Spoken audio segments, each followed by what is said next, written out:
Commençons la colorisation.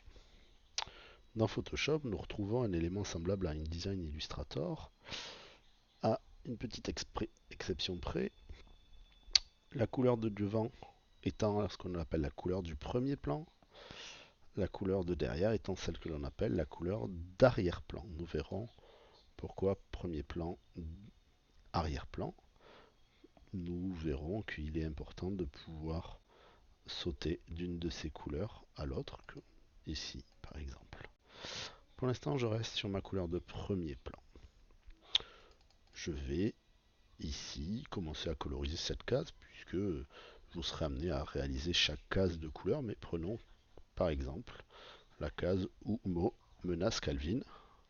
Je vais devoir colorier le fond, le pantalon, les baskets, le t-shirt de Calvin étant, le t-shirt de Mo étant noir, je n'y toucherai pas, les cheveux, simplement les reflets, la peau de Mo, la peau de Calvin, les cheveux de Calvin. Bien vous verrez que je serai obligé de créer moi-même la séparation entre le blond et la chair, le t-shirt, les chaussures, pantalon de Calvin étoile noir, je n'y toucherai pas, et bien entendu, le fond bleu, le fond métallique des armoires.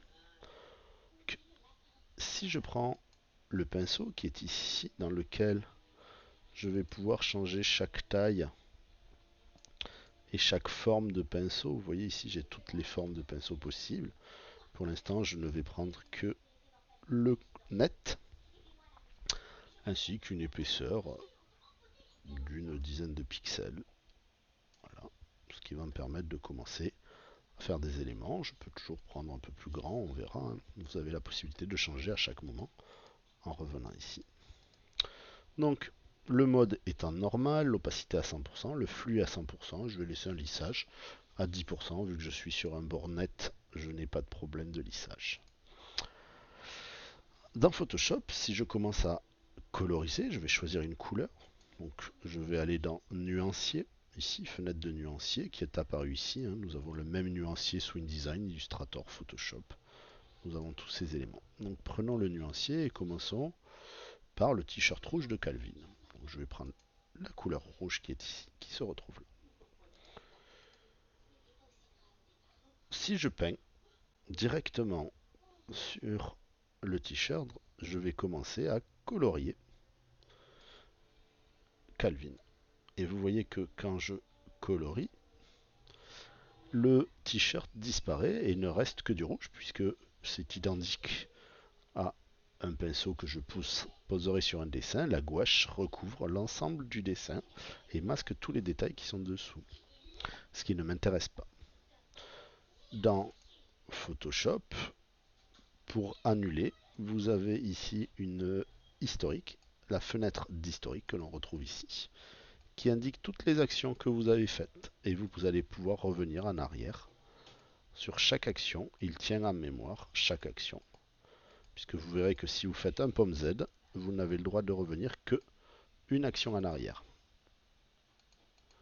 L'historique vous permet de remonter sur toutes les actions, sur les 20 actions, les 20 dernières actions, ou 40 actions suivant ce que vous allez créer. Donc pour cela, il faut que je mette du rouge, mais que ça ne déborde pas sur le t-shirt de Calvin. Pour cela, je vais aller dans un élément qui est très important, qui s'appelle les calques, qui est un élément fondateur de Photoshop. Et ici, vous voyez, j'ai un arrière-plan, qui est en fait tout simplement la feuille que j'ai réalisée, c'est-à-dire le dessin noir et blanc. Et par-dessus, je vais créer un nouveau calque, que je vais appeler couleur. Vient de se mettre ici un calque couleur. Je vais pouvoir masquer ou démasquer. Vous voyez, quand je masque les yeux, je fais apparaître ou disparaître le calque. Et j'ai un calque couleur par-dessus, comme si j'avais mis un transparent sur ma photo. Et je vais commencer à peindre. Et vous voyez que malgré tout, ce que j'ai fait, le calque ne me permet pas de faire apparaître les traits. Pourquoi? Parce que tout simplement mon calque, qui est ici, le calque couleur, est en mode normal. Et je ne veux pas le mode normal. Le mode normal, c'est comme si vous posiez un transparent sur votre dessin et que vous peignez à la gouache par-dessus. La gouache va recouvrir tout aussi mon dessin puisque le noir ne peut pas réapparaître dessous, tandis que sur Photoshop, on va pouvoir fusionner ces effets. Et vous voyez que j'ai dépassé sur le noir. Quand je dessine, je reste, quand je colorie, je reste sur mes éléments, mais vous voyez que je viens manger une partie du noir de mon élément. Et si je clique ici et que je passe en mode produit, vous voyez normal, fondu, parce qu'en mode produit,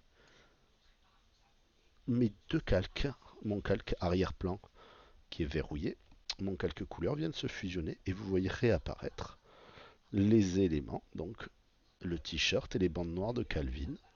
Donc je vais continuer à coloriser, mais vous voyez que je n'ai pas le pinceau assez fin pour pouvoir finaliser. Donc je vais légèrement